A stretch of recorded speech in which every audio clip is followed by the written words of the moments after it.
Want to speak real English from your first lesson? Sign up for your free lifetime account at EnglishClass101.com. Whenever I'm ready. All right. Hi, everybody. Welcome back to Top Words. My name is Alicia, and today we're going to be talking about 10 words for connecting thoughts. These are going to be 10 words that you can use to transition between ideas. Very useful in both speech and in writing. Let's go. Also is a word that you can use to add information. I went to the store this morning. Also, I went and got coffee. That's true. However is used to contrast, or to contrast, depending on your pronunciation, to differentiate, to show a difference between two pieces of information. A good pattern would be A, however, B. So, for example, I love tonkotsu ramen. However, it is very high in calories, so I don't eat it often. Also true. On the other hand is, I feel, used more commonly in speech than it is in writing. Again, it's used to present like two sides to a story or two sides to some information. So, for example, I'm thinking about visiting Taiwan sometime this year, but on the other hand, I'm also thinking about visiting Thailand. Still. So it might be common to use still with a word like but or a word like even though. So you're saying even though there's some other factor, like I'm really, really tired this week, or even though I have a lot of homework to do, I still want to go out with my friends, or I still want to see a movie this weekend. So there's this thing that's maybe makes this other action difficult to do or tough to do or whatever.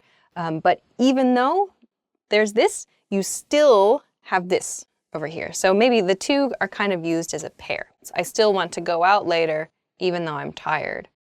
Then, yes, a very useful word. We use then when telling stories a lot. So for example, if I could tell a story about my morning today, when I got up, I brushed my teeth, and then I cooked breakfast, then I did a little bit of work, then I took a shower, then I did some cooking, blah, blah, blah. You'll often hear and then as well. And then I, and then we, and then you, and so on. So then is really, really useful for sequence. So a useful word, I think. Besides. So it's commonly used in a pattern like besides that, meaning other than something else. I went out with my friends this weekend, but besides that, I didn't really do much. So another way to say that sentence is, I went out with my friends this weekend, but other than that activity, I didn't do very much. Okay. Meanwhile, or you might hear the similar expression in the meantime. It means while you're doing action A, at the same time, maybe somewhere else, action B is happening. This is used while telling stories a lot. So, for example, I was working at my office all week last week. Meanwhile, my coworkers across town were having a party without me. So these two things are happening at the same time, but maybe separate from one another. Meanwhile. Likewise. Okay, likewise. I don't really use this word personally myself at all.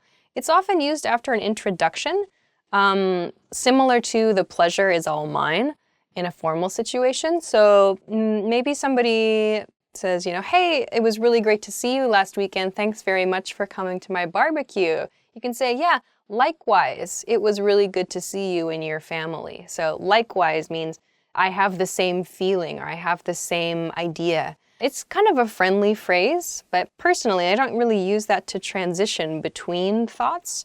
I would just use and, I suppose, but no. That's how I would use it. Instead. So instead, it's used like instead of. I want to A instead of B can be used to express your plans or what you want to do. I want to have Chinese food instead of Italian food tonight. So you're presenting two alternatives, essentially. So instead of means in place of or as a substitute for. So I should have drank a lot of water this morning, but instead I drank a lot of coffee.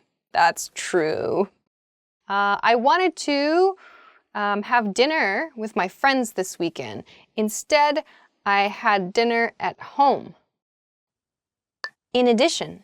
In addition, this is a really good word for more formal situations. I like to use in addition in writing. I don't really use in addition in speaking unless I'm trying to be very formal for some reason.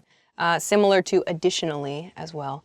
So you make point A and point B, and then when you want to make one more point that's related to point A and point B, you can say, in addition, point C. So you're like building an argument, and in addition can be used to kind of finish that argument off a little bit. Our new marketing plan worked really well last month. We noticed increased sales in product A. In addition, we've gained a lot of new customers, something like that. So just you're quickly presenting a series of ideas that are related to one another. You can use in addition to finish it off. All right, so that's the end of 10 words for connecting thoughts. I hope you get to use a lot of these. Try to mix it up. It's good to use a variety of different words. Thanks very much for watching this episode, and we will see you again next time for more fun stuff. Bye! Whenever I'm ready.